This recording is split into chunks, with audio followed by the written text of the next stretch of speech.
Pemirsa, Lanstok kali ini akan membahas topik tren baru olahraga panahan. Dan bersama kita sudah hadir narasumber Mas Sajar Budi, beliau adalah pelatih klub panahan Al-Fat. Apa kabar Mas Sajar? Terima kasih sudah hadir di studio kami hari ini. Kita ngobrol lebih detail nanti ya. Sebelum bahas lebih lanjut, kita saksikan terlebih dahulu paket berikut ini. Di Indonesia, olahraga panahan mulai dikenal sejak PON pertama di Surakarta pada 1948. Kemudian, pada tahun 1953 dibentuk Persatuan Panahan Indonesia, Perpani.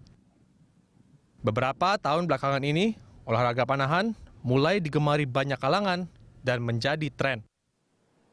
Mulai dari kegiatan ekstrakurikuler siswa di sekolah, makin banyaknya sekolah dan klub panahan di berbagai daerah, dari Aceh, Bukit Tinggi, Langkat, Jambi, hingga Karanganyar, Malinau, dan daerah lain di Indonesia. Tak ketinggalan, selebriti, pengusaha, hingga Presiden Joko Widodo pun ikut tertarik dengan olahraga panahan. Tempat latihan panahan pun makin mudah ditemui. Tren panahan yang cenderung naik juga dipengaruhi tayangan film seperti di Hunger Games, Tiga Srikandi. Film yang disutradari oleh Iman Brotoseno ini menampilkan kisah Nur Fitriani, Lilis Handayani, dan Kusuma Wardani, atlet pemanah perempuan Indonesia pertama yang memenangkan medali di ajang Olimpiade. Mereka bertiga meraih medali perak untuk panahan bergu di Olimpiade Seoul 1988. Ketiga atlet itu diperankan oleh Bunga Citra Lestari, Chelsea Islan, dan Tara Basro.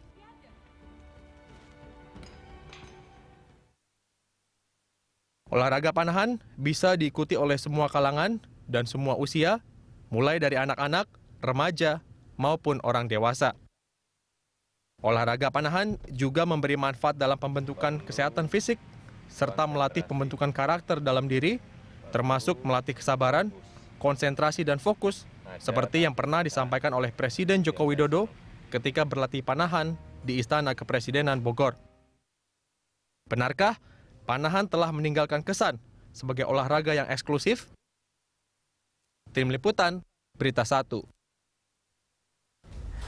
Ya, satu sejarah cukup menarik terkait dengan panahan. Olahraga mendapatkan medali pertama kali itu adalah dari olahraga panahan waktu Olimpiade tahun 1988 ya, Tiga Srikandi waktu Sampai itu ya. difilmkan juga ya. Iya, betul sekali. Dan ini kalau soal trennya belakangan tumbuh, ini sebetulnya kenapa sih Mas Sajar? Apakah memang dari program pemerintah sendiri ingin memperbanyak atlet-atlet baru dalam olahraga panahan, atau sebetulnya banyak orang yang mulai melirik dan melihat ini sebagai hobi?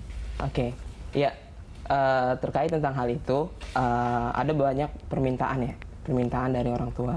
Jadi sebelum kita mulai Al-Fat Archery Club itu berdiri dan sebagainya 3 tahun yang lalu, banyak permintaan dari orang tua bahwasanya si anak ini ketika di sekolah ataupun ketika waktu pelajaran dia hilang masalah konsentrasi, ketenangan dan sebagainya.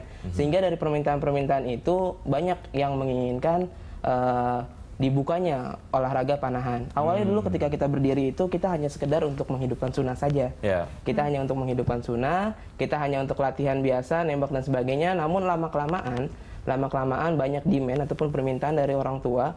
Sudah coach, bikin saja di sini. Terkait itu nanti dibicarakan dan sebagainya, terkait masalah dana dan sebagainya. Jadi seperti itu. Jadi berangkat dari kurang konsentrasinya anak-anak, sehingga ini terbentuklah klub ini menjadi serius begitu ya. Betul. Untuk dijalankan. Nah, dibandingkan dari tahun pertama klub itu berdiri kemudian sampai dengan sekarang, itu minatnya setiap tahun semakin meningkat. Ya, terkait dengan minat itu setiap semester kita hitungkan per semester itu terus meningkat. Pertama kita hanya buka untuk latihan kita sendiri, kita buka untuk menghidupkan sunnah kita, ataupun kita buka untuk melatih konsentrasi kita. Lama-kelamaan banyak orang yang melihat ini dan sebagainya. Akhirnya orang-orang tersebut meminta untuk dibuka di sekolahnya, terus meminta untuk dibuka di tempat-tempat di dekat rumahnya, sehingga sampai hari ini Al-Fat Archery Club telah membuka 3 3 venue panahan, lalu ditambah dengan 8 sekolah. Itu ada di DKI. Jadi lebih ke hobi orang-orang yang kemudian ini ingin bermain panahan ini, olahraga panahan ini lebih ke hobi ya. Betul sekali. Karena ini memang keren sih kelihatannya. Betul. Ya. Apalagi untuk yang perempuan-perempuan kalau misalnya sudah pegang busur gitu, sudah mau mulai memanah, ini kelihatannya keren sekali. Betul, apalagi kalau di foto ya. Selain berbincang dengan Mas Sajar, kita juga sudah terhubung dengan atlet panahan Riau Agata. Selamat siang, Mas Riau. Selamat siang, Mas Riau. Ya, selamat siang. Ya, Mas Riau, terima kasih sudah bergabung bersama kami, Mas Riau. Ya. Iya, Mas Riau, soal prestasi atlet-atlet kita gitu ya di olahraga panahan, sejauh ini seperti apa sih? Apakah sudah baik atau seperti apa? Oh ya, halo? Halo? Ya, halo. Ya. Suara telepon. Iya. Ya. Halo. Baik. Ya, nampaknya kita mengalami sedikit gangguan komunikasi bersama Mas Riau ya. Oke, Mas Sajar, apa yang sebetulnya paling disukai oleh peserta yang mengikuti kelasnya atau klubnya Mas Sajar? Oke, yang disukai sama peserta pertama karena mereka melihat, wah ini panahan nih, apa itu panahan? Dan itu sesuatu yang langka lah gitu ketika itu panahan dan sebagainya. Namun ketika mereka udah mencoba, ketika mereka nembak dan sebagainya, dia kena target, walaupun itu warna kuning, merah ataupun biru dan sebagainya, dia langsung seneng banget, wah gitu. Rasanya puas ya? Rasanya puas, apalagi ketika di belakang bilang, Mama, aku berhasil dapat kuning, Mama. Gitu. Jadi rasa penasaran dari si anak, sehingga dari penasaran itu menstimulus kerja otak, yang kerja sensor motorik dan sebagainya, sehingga mereka masalah 4 value tadi dari panahan itu, calm, melatih ketenangan, lalu fokus, lalu berani mengambil keputusan, lalu dia mempunyai jiwa pemenang. Itu terakumulasi ya dari olahraga panahan ini. Dan dari usia yang paling kecil tuh dari usia berapa sih Mas bisa dimulai panahan ini? Di klub kita di Alphard Archery Club ini sudah ada peserta mulai dari usia 5 tahun.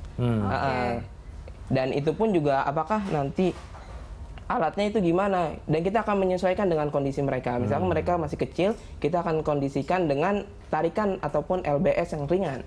Gitu, biasanya kita pakai 12 LBS ataupun 14 LBS agar ketika dia menembak, dia tidak merusak tulang pundaknya ataupun tulang lengannya gitu. Sehingga ketika dia ikut panahan, dia tetap safety dan juga dia dapat juga secara fisik ataupun olahraganya dan sebagainya. Secara ukuran busur juga ini bermacam-macam ya, tergantung orang yang akan memainkan panahannya gitu. Kalau misalnya strukturnya agak mungil-mungil lucu gitu kayak saya gitu ya, mungkin bisa disesuaikan juga. Bisa disesuaikan.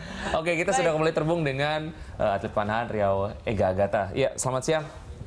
Ya, selamat siang, Mas. Ya, perkembangan tren olahraga panahan menurut Anda seperti apa sih, Mas Riau? Ya, perkembangannya menurut saya bagus sekali ini. Dari tahun kemarin prestasi kita mulai meningkat sampai yang terakhir kita bisa berlomba di Olimpiade Rio, Mas. Ya. Ya, Mas Riau, apa kemudian yang Mas Riau lihat ini orang sudah mulai notice, sudah mulai ingin bergabung di olahraga panahan ini, mungkin tidak serius tapi hanya mungkin sekedar hobi. Itu kenapa Mas Riau kira-kira? Oh ya sebenarnya kan setiap olahraga itu kan ada dibedain jadi 2 ya. Jadi ada hobi sama yang prestasi gitu, Pak.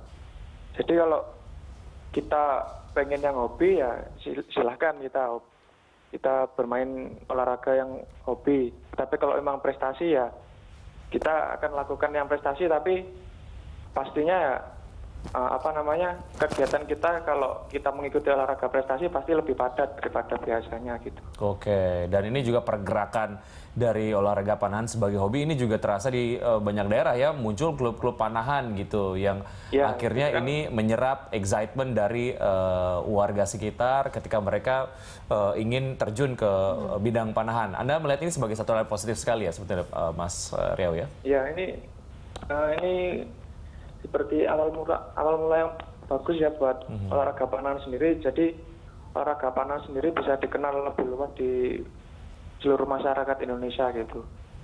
Jadi karena memang dulu memang perkembangan olahraga panahan itu sangat sulit sekali. Jadi kayak buat nyari atlet aja udah susah untuk dapat satu orang gitu aja. Tapi sekarang para masyarakat bisa datang untuk mendaftar di olahraga panahan itu sendiri. Ya, satu hal yang positif ketika dimulai dengan melihat panahan ini adalah sebagai hobi ataupun satu hal yang fun terlebih dahulu. Jika kemudian nantinya ingin lebih berprestasi, bisa masuk ke pelatihan-pelatihan jalurnya atlet gitu ya, Mas Riau ya? Iya, tapi kan memang ada klub-klub yang sudah bekerja sama pengurus daerah itu untuk bisa melanjutkan ke jenjang yang lebih tinggi gitu. Ya, Mas Riau sendiri awalnya dulu dari hobi atau langsung ke jalur atlet, Mas Riau? Saya langsung dari jalur atlet saya. Jadi kebetulan saya ikut 3 olahraga. Ikut sepak bola, renang, sama panahan langsungan. Tapi yang saya seriusin yang panahannya. Kenapa Mas Riau akhirnya memutuskan untuk serius di panahan ini? Ya karena memang kompetisinya untuk panahan sendiri lebih dikit juga kan. Dan juga dulu kan untuk olahraga sepak bola itu untuk masuk timnya susah, terus untuk beli peralatannya juga mahal kan. Dan ternyata saya menyadari juga panahan sebenarnya mahal kan. Cuma waktu awal-awal latihan itu memang kita dipinjami terlebih dahulu. Jadi untuk mengeluarkan biaya itu masih belum terasa. Baik, ya. Mas Riau, ini sebenarnya adalah olahraga yang bisa digeluti oleh berbagai macam kalangan ya? Artinya bukan hanya umur, kelas ekonomi juga demikian? Oh iya. Ya. Jadi, tapi banyak yang bilang kalau olahraga panahan ini mahal, Mas Riau. Dari busurnya kemudian. Karena kita melihat olahraga panahan dari sisi prestasinya. Kalau memang kita memilih yang prestasi, pasti kita harus memiliki alat-alat yang standar internasional dan itu pasti mahal, Mas. Tapi kalau memang hanya sekedar hobi aja, kan banyak tipe-tipe alat yang bervariasi harganya dan mungkin bisa terjangkau di masyarakat sendiri. Gitu. Jadi banyak pilihan masyarakat untuk alat-alat yang digunakan ini ya, Mas Riau ya, dan masih jadi terjangkau begitu harganya ya.